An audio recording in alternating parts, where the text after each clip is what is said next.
Hello, everyone. If I were to ask you the story of Zionism, how would you tell it? Briefly, who would be the lead character? Who would be the main figures in this story? Let's now shift to the messianic idea. What's your view on the messianic idea? Where does it begin? Where does it end? Are there different variations of it? Is there a relationship between Zionism and Messianism?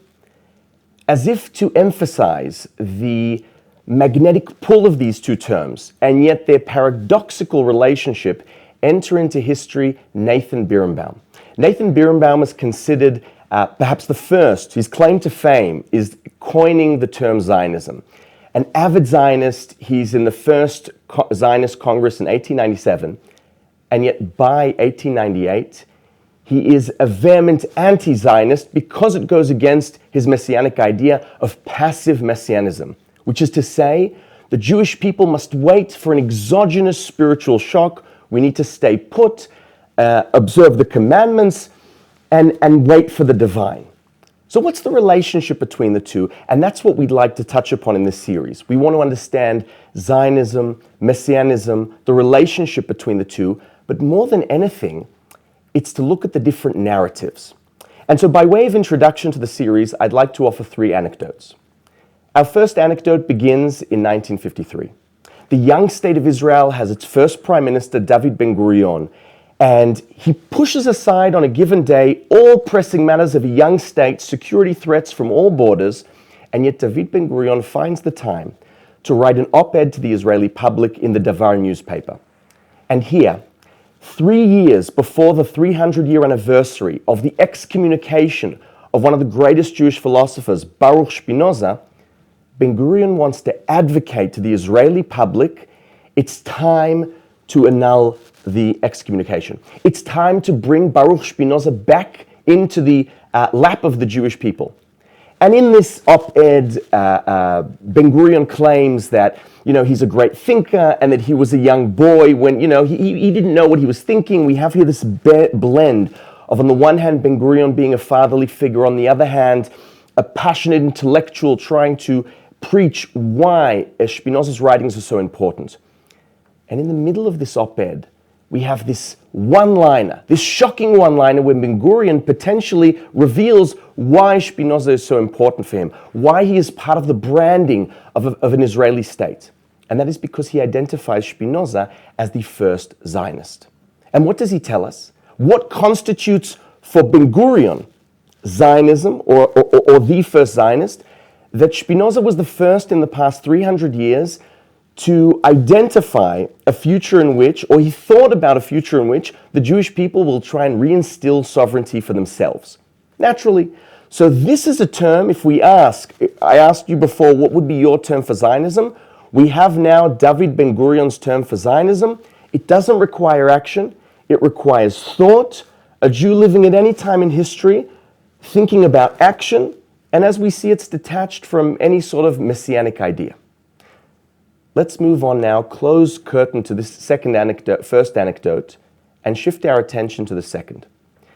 We move now back in time to 1919. Nachum Sokolow, a pioneering Hebrew journalist and a Zionist leader, publishes in this year History of Zionism, a very important work, which what is perhaps most interesting is the subtitle to History of Zionism. For Sokolow, the story begins in 1600 till 1919, the year of the publication. By the way, Lord Balfour himself is the one writing the introduction to Sokolow's book, the same Lord Balfour that enters into Jewish history for 2 years earlier, 1917, giving us what becomes the Balfour Declaration, the right of the Jewish people to a state of their own.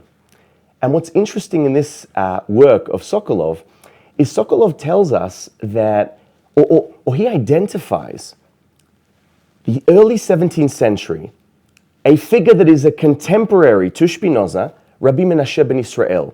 This handsome bloke you see here, sketched by Rembrandt. Who was Rabbi Manasseh ben Israel? A figure we're going to be learning about in this series, but in a nutshell. A pioneering printer. He has a Hebrew and Latin typeset in Amsterdam, comes from a family of Marranos. Sokolow identifies Manasseh ben Israel as the first Zionist Because what does he try and do? He tries to convince Oliver Cromwell to allow Jews back into England, back into Britain, to practice Judaism freely. And Sokolow identifies that for Manasseh ben Israel, his favorite idea is the need to disperse the Jews amongst the nations, and this is why England's important, as part of a messianic idea that has an active process that requires political diplomatic action, what we will know to be called the Messiah, son of Joseph process. And interestingly, even though Manasseh ben Israel is indirectly acting diplomatically, politically, in order for the Jews ultimately to get to the land of Israel, this for Sokolow is enough. For Sokolow, this is his first Zionist. And as we see here, unlike with Ben-Gurion, it's blended in, it's a confluence of Messianism and Zionism. We move on now to our third anecdote. We move back in time to the year 1904. In 1904, we have the passing away of Theodor Herzl, a lawyer, a playwright, a man of many talents, but is most associated for being the father of modern Zionism. And the year that the Austro-Hungarian Jew Herzl passes away, the Rav Kook, who was later to become the chief rabbi in the 20s and 30s in Israel, he eulogizes Herzl. Now, usually the way eulogies work is we talk about how much we miss the person, how good the person was, and so on and so forth. Unfortunately, we all know how eulogies work. This is not the Rav Kook's eulogy. The Rav Kook's eulogy will go on to be known as Mispad LeMashiach, the eulogy for the Messiah. And essentially what the Rav Kook does in this eulogy in 1904 is he takes one of the most important prophecies of Ezekiel, which we read after we read the Torah portion of Vayigash, where Ezekiel talks about the coming together of Judah and Israel. It's the coming together, the unification of the Jewish people, and talking about this happily ever after. And here the Rav Kook identifies the need to blend in, to create a confluence between two dialectic aspects of the Messianic idea. Messiah, son of Joseph, which is an active process, one that needs to be instigated by humans, by Jews, and Messiah, son of David, which is a more spiritual, profound element, and yet we need both of them. And essentially, what Rav Kook is alluding to is to say, this person over here that just passed away, part of Messiah, son of Joseph, some might even argue he's saying was Messiah, son of Joseph. And what do we have here?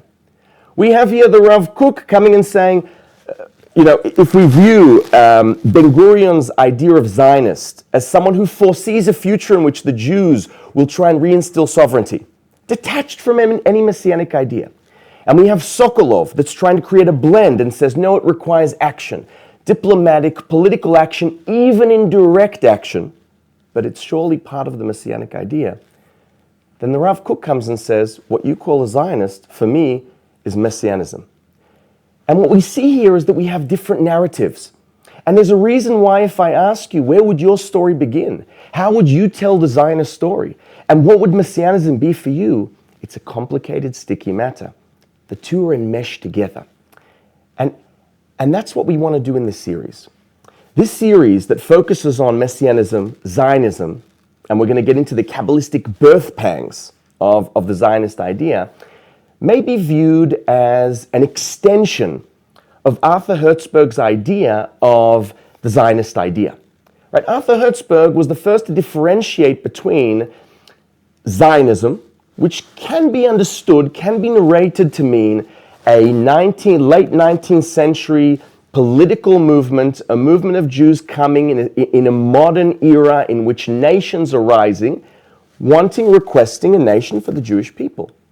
And yet Hertzberg identifies that there is this Zionist idea. There are forerunners. There are those that within the realm of the Messianic idea sought action. Understood, like Alkali, Rabbi Yehuda Alkali and Kalisher, some of whom we're going to be learning about in this series, understood that Zionism, or foresaw that Zionism is actually an active step in the Messianic process. So Hertzberg wouldn't go so far to say that Alkali is the father of modern Zionism, but he'd say he's a forerunner of Zionism.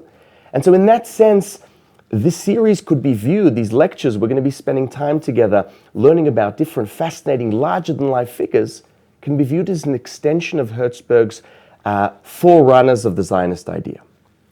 In much the same way, if we look at scholarship, if we depart for a moment from scholarship on Zionism and shift our attention to scholarship on Messianism, one of the latest works, a brilliant translation written by Alan Verskin, The Diary of a Black Jewish Messiah, David Alroy, a figure we're going to be learning about, an enigmatic, charismatic figure that reaches the shores of Europe, of Lisbon and Rome in the 16th century.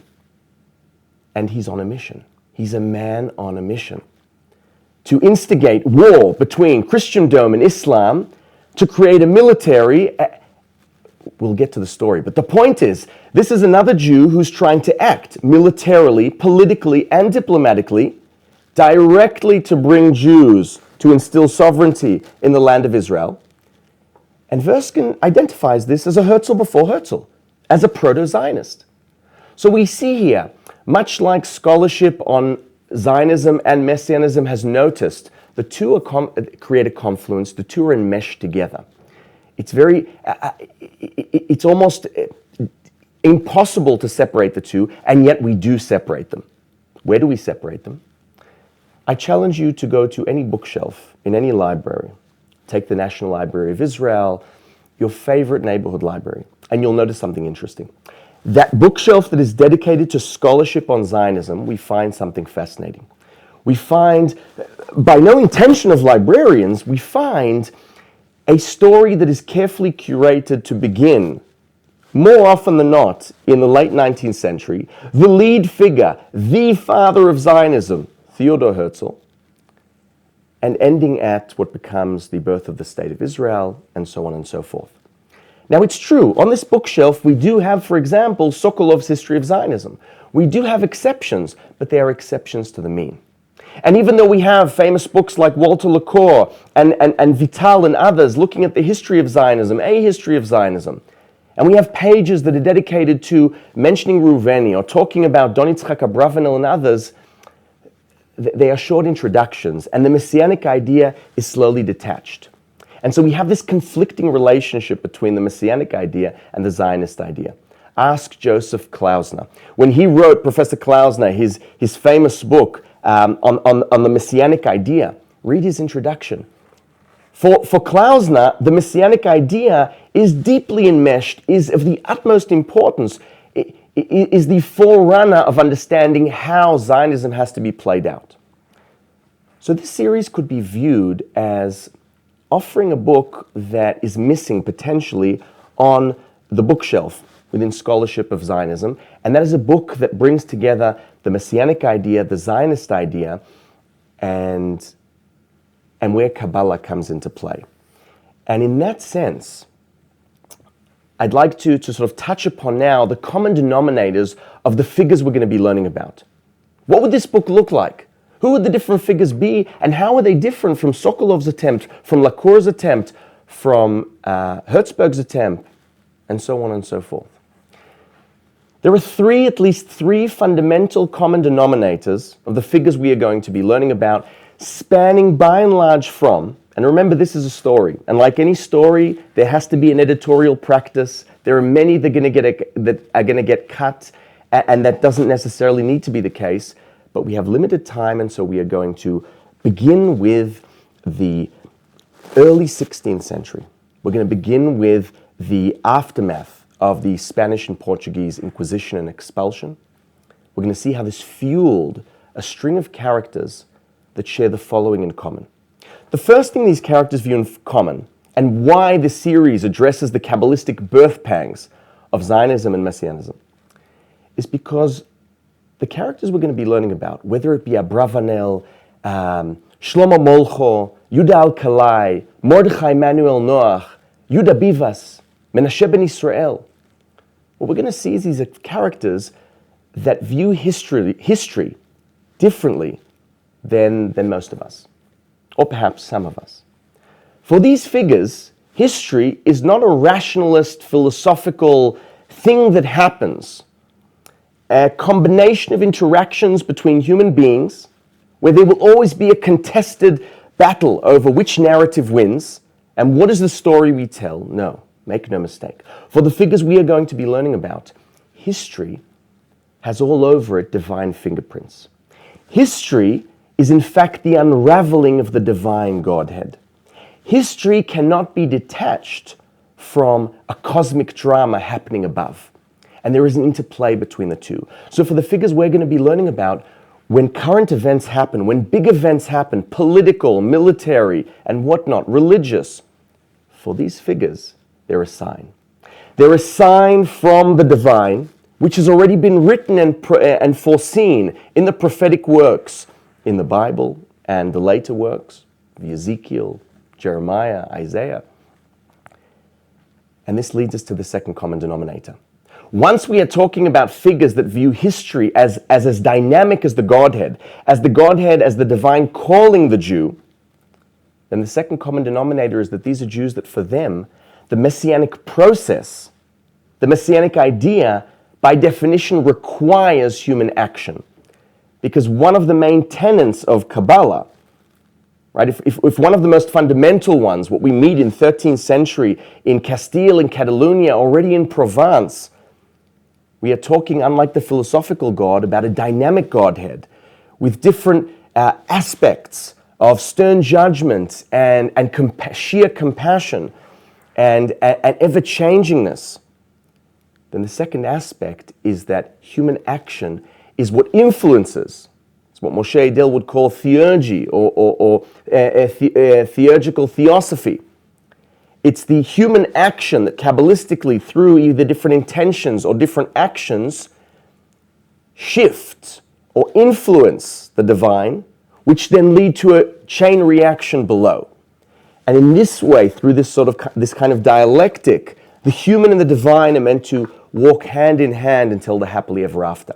So the second common denominator is a messianic idea that for these figures means we need to do something beyond just sheer intent when we obtain the commandments. It has to be the political, military at times, or diplomatic action that directly or indirectly is going to lead the Jewish people to instill sovereignty in Israel, part of a messianic idea. So this is the second common denominator. And when I talk here about this messianic idea which requires action, we need to talk here for a moment about Messianism in general. And we will see in a moment that there are two aspects to Messianism. There is one aspect to Messianism, or one messianic idea that says, you don't move. It's passive Messianism. It is Messianism, as I mentioned, that waits for a spiritual exogenous shock from the divine, that Messiah on the white donkey or horse, and we wait like good boys and girls obtaining commandments. But there is the other aspect that we're going to learn about that says no. There is this aspect called Messiah, son of Joseph, that requires action, that requires an instigating of that exogenous spiritual shock, and it begins from below. Why? Because we believe history is dynamic, as signs being given our way, windows of historic opportunity that then require us to act and to do something. And in this sense, if we look at works like Shlomo Avinieri's The Making of Modern Zionism, at times scholarship on Zionism will view the active messianic process as demystification. And here one could subtly argue that it's not demystification, but it's precisely what scholars like Moshe Idel would call theurgy, an action. And this is one of the reasons why the messianic idea it comes to rise in 13th century amongst Kabbalists, precisely because it is of the utmost importance. And in that sense also, one of the things that this series would argue, one of the things we could argue when we look at that, envision that bookshelf and this book that should be placed on that bookshelf, is that it was not only non-Jewish nationalism that leads to these religious figures like Alcala and Kalisher to believe in a messianic process that requires human action, but it's part of a domino effect of figure after figure that developed and evolved and created this newfangled Messiah, son of Joseph, that through generation amongst generation changes and yet it's always talking about human action that is required to instigate the messianic process. And here, perhaps the third rule, or the third idea, or the common denominator that is shared by the figures we are going to learn about, is that the Jewish people, by and large, did not listen to them. It doesn't matter how important and prominent Don Yitzchak Abravanel was. It does not matter how charismatic David Alroy was. It does not matter how purposeful and passionate Mordechai Emanuel Noach, the 19th century sheriff in New York, was to reinstill Jewish sovereignty for the Jewish people. The Jewish people, time and again, will never miss an opportunity when Jews come and say, it's time to act. We need to instigate the messianic process. And in this sense, we are always going to have Jews that when, as we will see at the concluding our session today, when one of the first Jews comes and tries to get us out of an anti-Semitic surrounding, by simply acting like a proto-Zionist, that Jew will be labeled as a false Messiah, whether they were or weren't. And this leads us to the number one rule of Jewish Messianism. If we have to have one rule in Jewish Messianism 101, it's never say you're Messiah. A common denominator of our figures. Jews didn't listen despite the fact that these figures never said they're Messiah, because they knew that it's like the number one rule in Fight Club. Never talk about Fight Club. It's the exact same thing. You never say you're Messiah. You never say he or she are Messiah. And in this sense, this is why the series, as I mentioned, there are many figures we could be talking about. For Gershom Scholem, for example, it was important to stress, and it's a very compelling argument to show the link between the Sabbatean movement, Sabbateanism, the messianic idea found in Sabbateanism, and Zionism, in that both are trying to create something new. And yet there is another way to view it. But not only is there another way to view it, one could argue that Shabtai Tzvi, Natan Azati, and the Sabbatean movement are the exception to the mean. They are the exception to the messianic confluence with Zionism, because we have here the breaking of the rule of don't say you're Messiah, don't say they are Messiah, and because this is simply different to any other figure movement that we are going to be learning about. But the point here to be made is that there are many different narrations, and even the narration, when we come and look at the relationship between the messianic idea and Zionism, it's complicated, and there are many different views. Read Klausner, read Scholem, Yehuda Libes, Professor Yehuda Libes, and many, many more. And here, if we shift our attention for a moment and elaborate on the messianic idea, then it's important to mention that we have, scholars, great scholars like Professor Moshe Idel, who have touched upon many Kabbalists who had messianic yearnings, like Avraham Abulafia, and many that one could argue should also be in the series, but it's a limited series, and we are going to view figures that, at least between them, there is this almost real or imaginary domino effect leading from one to the other. So here, now that we understand the common denominators of the figures we're going to be learning about, what we could perhaps view as the untold chapters of the Zionist story, an alternative story that's not told perhaps enough, we need to go back to Herzl, because we have to ask a question. How was he different? What did Herzl do that was so different? Because Herzl gets an audience that none of our figures got. Yes, it's true. Jews, David Alroy had a following, and Shlomo Molcho had a following, and Abravanel had some form of following. There were followings, but no one was followed like Herzl. And a question that begs itself is, what makes him different? And touching upon this difference will help us understand the distinction and the purpose of the series. Now, there are many answers that could be given. One potential answer, forgive my phrasing, you could argue he was the most charismatic Jew since Jesus. You could argue that. Read Sokolow. Sokolow tells us you had to watch Herzl walk a room. No one walked a room like Herzl. You want a fundraiser? He's your guy. So that could be one view. You could argue he was simply, his charisma was magnetic. And yet, We know that David Alroy was no less charismatic. We know Shlomo Molcho, had tons of Jews, non-Jews, Christians wanting to hear his sermons. We'll get to Molcho. And the same for Mordechai Manuel Noach, our sheriff in New York. He packed audiences in the largest halls in Manhattan. So charisma is part of Herzl's answer, but it couldn't be all that. It doesn't answer everything. Another answer we could give is that everything in life is a matter of timing. And Herzl was just on time.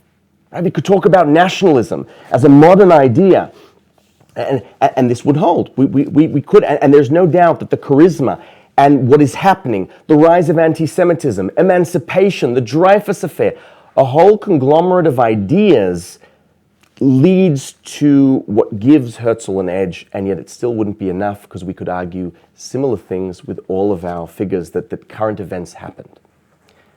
But there's something else about Herzl, and that's that he's the first one to talk to a different audience. By Herzl's time, we have what we can talk about as secular Jews, as Orthodox Jews. We have Jews that are looking for salvation, to be redeemed, and yet don't believe in a messianic idea. So Herzl, one could argue, right, Herzl is one who, there's a story we're told, scholarship on Herzl teaches us that Herzl in his diary writes that he once dreamt about the Messiah, which is interesting, right? You're from Vienna, we have Freud, we could make a field trip over that. And yet, we also know of a story that we're told where one day Herzl meets the King of Italy. And the King of Italy asks him, look, the Zionist movement, I've read about the Jewish messianic idea. Are the two connected? And Herzl, like a Jewish mother, says, don't even ask me. When I was in Israel, when I was in Palestine, I was so careful never to get on a white horse or a white donkey, right? Of fear of Jews calling me Messiah, and it didn't help. We know that Jews called him Molcho, Jews called him Messiah, and all sorts of names. But Herzl was the first one, not intentionally, that had a different audience to talk to. And this leads us to another difference between Herzl and a common denominator, the fourth common denominator of our figures. They are all expats or ex-Moranos, coming from families of Portugal and Spain. The fuel of the Inquisition and the expulsion cannot be belittled in these figures. And Herzl is Ashkenazi. Herzl is different. So we're going to be looking at figures, in this sense also, it's untold chapters, because a lot of times also the Zionist story can be viewed as kind of Eurocentric, and we have Moroccan attempts, Rabbi David ben Shimon and others that we won't have time to touch upon, but that one could argue, act as the first Aliyah, or bringing the first roles of migration, or Rabbi Chaim ben Attar, and the story goes on. But the point is, and as I mentioned before, there are many figures. The Vilna Gaon, the followers of the Vilna Gaon. We're telling a certain story here. That's not to say there are other characters and figures that should be part of this, but we're telling a specific story focusing on a connection and a chain effect between these different figures. At this point, and towards conclusion of our session today, I'd like to take a step back and understand, because this is connected to where Herzl's different. Herzl's the first one to talk to an audience. He has an audience that's not interested in Messianism. They're upset, they're dreamers, and it works like a charm. But for the majority of the Jewish people, for 2,000 years, there is something stopping them. There is a reason, right? Scholarship on Messianism and Zionism teach us there's a reason why Jews don't follow the select few that dedicated their lives to do what one could act is an act of pure Zionism. And I'm going to focus on the two here because they go back to the time of the Talmud. We're going to begin with this concept of passive messianism. So in the tractate of Ketubot, we have what is perhaps the most egalitarian, equal Mishnah in all of Jewish history. And we're told in this Mishnah in Ketubot that you have a husband and wife. Whichever one of them wants to migrate to Israel, whichever one of them wants to move the household to Israel, you go with the one that's the Zionist. You go with the one that wants to move. And if the other one doesn't, you can get a get. You can get a divorce, right? It doesn't matter. Husband, wife, male, female. The one that wants to be married in Zion wins. Now, this is a very Zionist Mishnah. And one could argue that the Talmud, elaborating on this, is going to continue with this. And we must not forget, we are talking here not about collective mass migration, but of individual or family household, to be fair, right? Because this is in the Babylonian Talmud after, we've been expelled. But here's the shock. You read the Talmud, and there's a story. And the following story tells us about a Rabbi Zera. Rabbi Zera, he's a very famous, this isn't a sideline rabbi. Rabbi Zera is huge.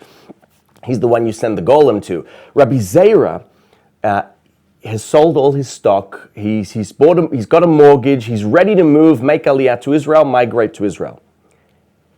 And in this week or this time, before he's about to move to Israel, he's evading his rabbi, his teacher, Rav Yudah. Now, you all know Rav Yudah, because anyone who's been married and you have the 7 blessings under the canopy, that's Rav Yudah's invention. So we all know Rav Yudah, another huge, huge figure. So Rabbi Zera is evading Rav Yudah because Rav Yudah teaches, even as an individual, you're not allowed to move to Israel. And then the Talmud gets into this debate of understanding their different views of who can come, who can't come. And I want to bring us to a story that's part of this teaching.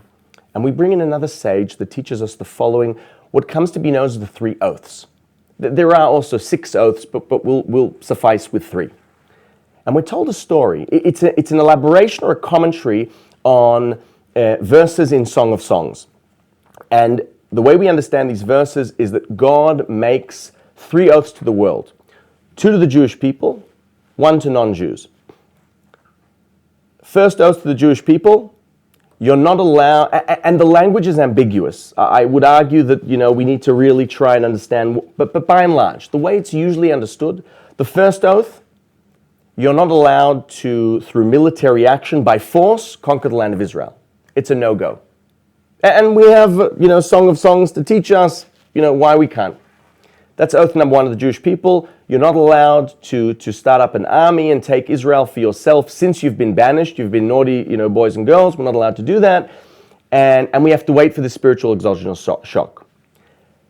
Rule number 2, or oath number 2, God swears upon the Jewish people. You might think, okay, no military action, but what about diplomacy and politics? For this comes the second oath. You are not allowed to go back to Israel in a way that's going to upset any of the nations. Now, any of the nations, I want to remind us of the way the Megillat Esther concludes with Mordechai, who is beloved by most of his people. Everyone knows, rule number 1 in politics, you're never going to be 100% loved. So once the Talmud tells us that God has sworn an oath for the Jewish people, you're not allowed to use diplomacy or politics to upset any nation, and there's always going to be one nation that's upset. Think of the UN vote for the Declaration of Independence, State of Israel. It's a no-go. These oaths was told the Jewish people 2,000 years ago, roughly. No military, no politics, no diplomacy. You sit, keep mitzvahs, commandments, and you wait.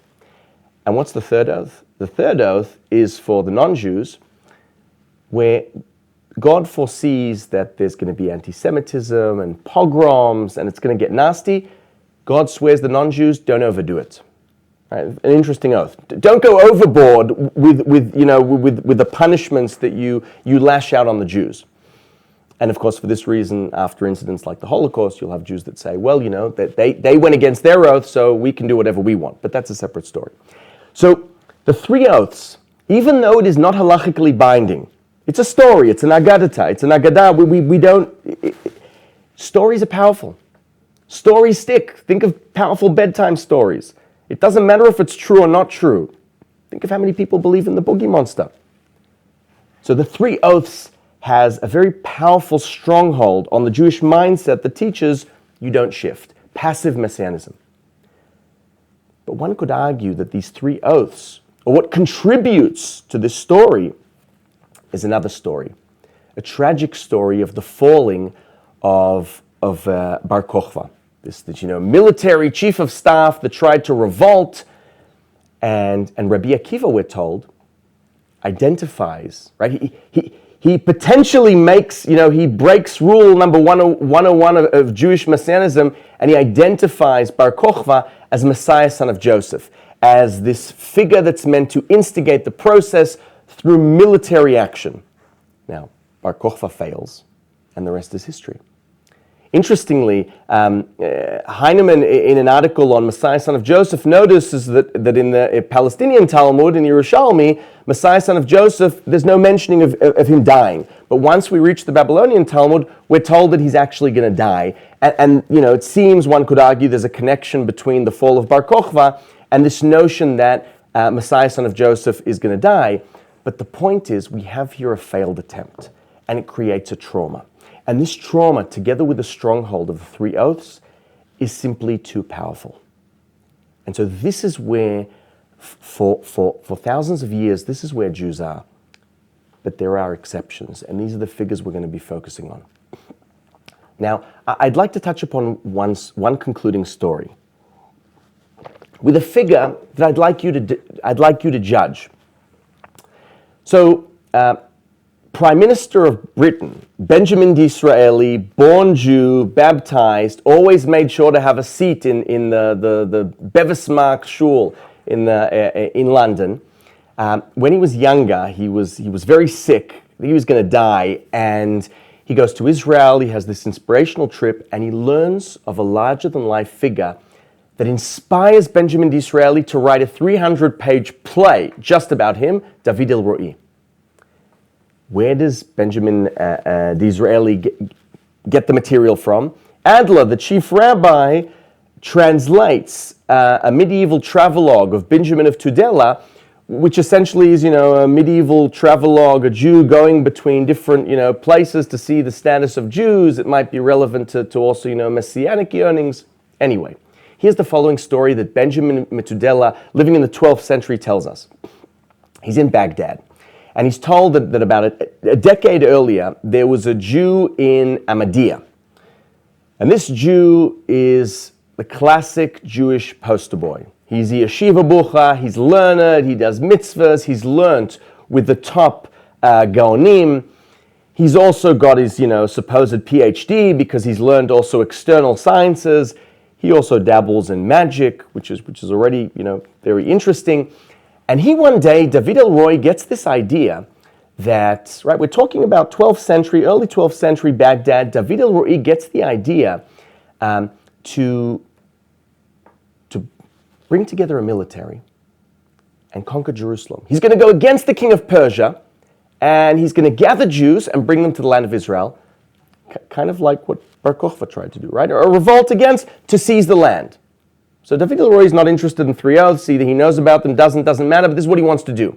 And then we're told that he goes around to the Jews, he tells them this, and he starts providing them with signs, why this is what has to happen.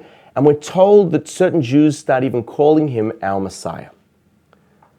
King of Persia gets pissed off. He calls him, you come here, and he asks him, are you king of the Jews? Now, right, we would have loved for him to ask a different question, are you Messiah? But he didn't, right? He knows Rule 101 of Jewish Messianism. Don't say someone's Messiah. He asks, are you king of the Jews? And David Alroy's response, I am. And at this point, he imprisons him because, there's only one seat for one king, so he puts him in prison. And we're told the king of Persia is talking with his advisors and consultants what to do with the Jews that dared get up and go against him. In the meantime, David Alroy, who studied magic, gets out, out of prison. And he appears in the king's court. And the king says, how did you get out? And he says, I'm not afraid of you. I do magic. And then the king says, seize him. But by the time the king says, seize him, the consultants, advisors, and guards say, we hear his voice, but we cannot see him. He is invisible, right? He's put on some magical ring. And then we have this another magical scene where we're told that, there's this river, and he puts this garment on the river, and he's walking on water. Does this remind you of someone? Yes, Jesus.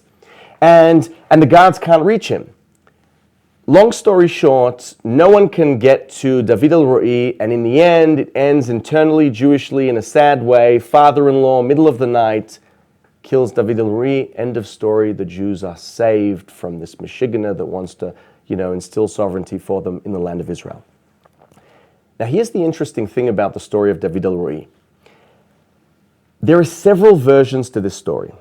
But not only are there several versions that are slightly different, meaning essentially we know that there probably was a figure that tried to do this, but here's where one can feel the very strong editorial practice in what Benjamin Metudela has brought us. And we don't know the relationship between whether it's Metudela doing this or someone else has done this or how other Jews have told us. But it's very clear that half this story didn't happen because we have glued on to the actions of David Alroy, Jesus. And potentially we've also added in here, weaved in here Messiah, and we've weaved in here magic. And if you like, what the final product of the story tells us, tragically, is that anyone that tries to get up and act like a proto-Zionist, a Herzl before Herzl, we're going to call them Christian, we're going to call them magicians, we're going to call, which is, foiler shtick, we don't do this, and this is problematic. And so one could ask, what do we do with David Alroy? If we think of our initial question, what is the story of Zionism? Where would you begin? Was Benjamin the Israeli trying to get at something that for him, and he saw him, make no mistake, as a statesman? Could it be that David Alroy deserves a spot in the history of Zionism? Could one argue that, or it's fair to argue, that we don't know, because there's too much of an editorial practice in the story, but the editorial practice is what precisely interests us. Because it's the editorial practice that weaves in elements of Jesus and potentially magic and messianism that show us potentially the majority view of Jews that are arguing this isn't for us. So if I shift our attention now to try and to conclude so far, we understand that the relationship between Zionism, the definition of Zionism, the relationship between messianism, and the definition of messianism is complicated, multifaceted, at times creates a confluence, at times, it couldn't be more opposing. And I'd like to conclude with a jump, right? Since we're with David Alroy in the early 12th century, I want to bring us to two very different attempts to make the messianic idea, the active messianic idea, kosher, to give a hechsher. And any topic in Judaism one talks about, you can't not bring in Nachmanides and Maimonides, potentially the greatest Jewish philosopher who ever lived, and one of the greatest pioneering Kabbalists, halachists that lived. We begin with Maimonides. Maimonides, as we all know, writes Mishneh Torah, he writes Guide of the Perplexed, many different things. Maimonides is a huge figure, the great eagle. One of the interesting things that Maimonides does is that he compiles 613 commandments. What a Jew needs to do. What does it mean to be Jewish? The understanding is the Talmud is not for everyone. You either don't have enough money for a Talmud, you can't read it. And Maimonides, gives us, here's one halacha, two halacha, here's what you have to do. He does one thing that the Talmud doesn't do. Because the Talmud is all about how to be Jewish. The question in the Talmud is how to be Jewish, how to keep mitzvahs. But there's one topic the Talmud doesn't tell us how this happens. As the great Ephraim Orbach taught us in his majestic work on the sages, the messianic idea in the Talmud, forget about trying to get a complete picture. It's complicated. And Maimonides sees this, so he fills in the gaps. And he writes within his laws to do with kings, right? Because Jews are going to, in the future, have kings. We need to know how to behave. He weaves into his Ilchot Melachim, into the laws of kings, this King Messiah figure. And we're told that the King Messiah is going to be, he's going to bring the Jews back to Israel. So he's going to be the chairman of the Jewish agency. He's going to be the chief of military staff because, he's going to win wars and try and bring peace. And he's going to be the chief rabbi because he's going to, Jews are going to obtain commandments again. He's going to bring back the sacrificial work because this idea of, needing to perform all the commandments. And it's this utopian picture. And I'm not going to get into Maimonidean scholarship, but it's complicated. However, even though we have here a utopic idea, much like Spinoza, or perhaps Spinoza's influence, is Maimonides that comes and says, I identify that there will be a future in which an individual can come and perform realistic actions, which are perhaps the closest a realist gets to believing in miracles. Perhaps the closest Maimonides gets to believing in miracles is this figure that has never entered the stage of history.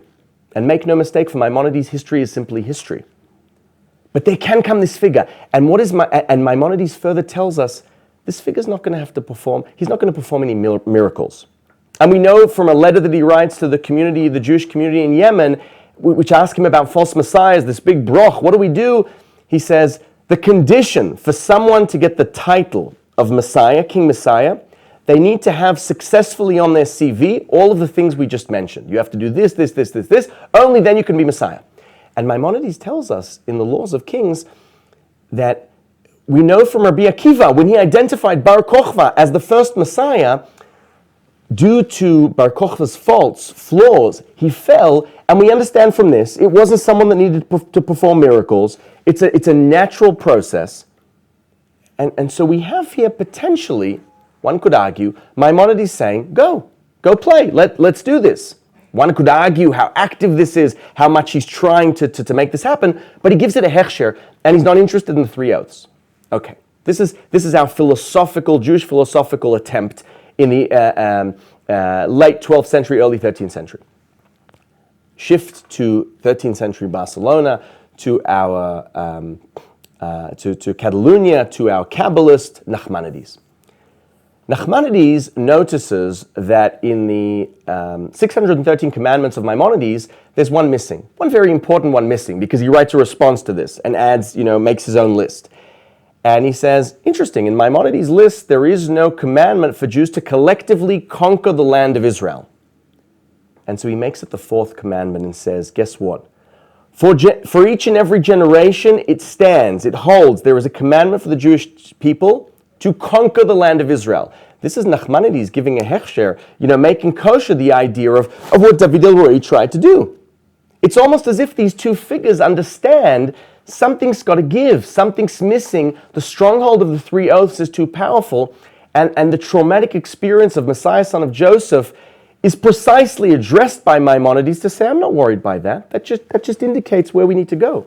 And for Nachmanides, he says, I'm also not worried by that. Well, he doesn't say that, but the point is, we need... So one could argue that the Nachmanidean attempt of fourth commandment being collectively conquering the land of Israel is potentially arguing what Maimonides did was great, but it's not enough. We need more. We need to tell Jews, this is kosher, you have to do this.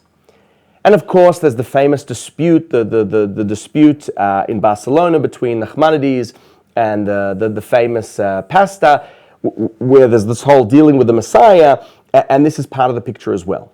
But one could argue, or it's difficult to argue when we talk about Nachmanides, how much adding in this commandment is due to him being a Kabbalist or not. Right? Scholars have different views on this topic, but one thing we know for certain. Throughout 13th century, Jews already know that for both Maimonides and Nachmanides, it's kosher. And everyone's reading this. And even though, to be fair, these are brief moments, these are not lifelong projects of these two individuals, we can't ignore these. Because next week, when we shift our attention to the beginning of the story, to Don Yitzchak Abravanel, 15th century, Portugal, Spain, Italy, we're going to be focusing on what could be argued is, or what Ben-Zion Netanyahu identified, Professor Ben-Zion Netanyahu, as potentially the most important figure to write a messianic trilogy allowing us to know what we need to be doing, how this works, and from Abravanel onwards, we're going to see this ripple effect. We're going to see if Abravanel is the playwright to the messianic idea. This play we've heard about, but everyone's raving about, but we don't really know the details. Abravanel is going to paint a perfect picture for us. And then, not 15 years pass after he's instilled hope that the messianic idea can still come, because Christians are trying to convince us it can't. And he tells us how it's going to pan out with a beautiful Act 1, Act 2, and 3. Less than 15 years later, enter onto the stage of history two figures that are going to try and reenact the Abravanelian messianic play, Shlomo Molcho and David Reuveni, almost word for word. So thank you very much, and join us next time.